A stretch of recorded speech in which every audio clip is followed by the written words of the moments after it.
2026. Yung mananalo po dito ngayon ay babalik next year po para ipasa ang corona po sa susunod naman po na Bibong Bulilit 2027. Ay, galing ka, DJ.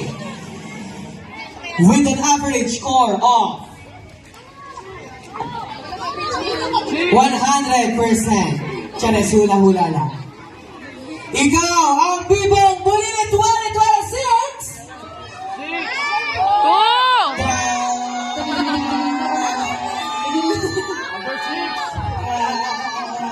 Wait lang.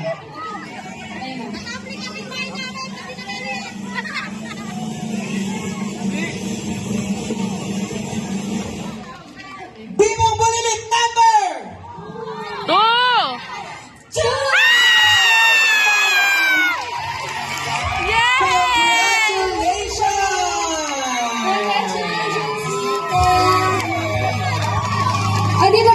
Di ba natin si Bini Mika, yung mama niya pala si Bini Mika. Red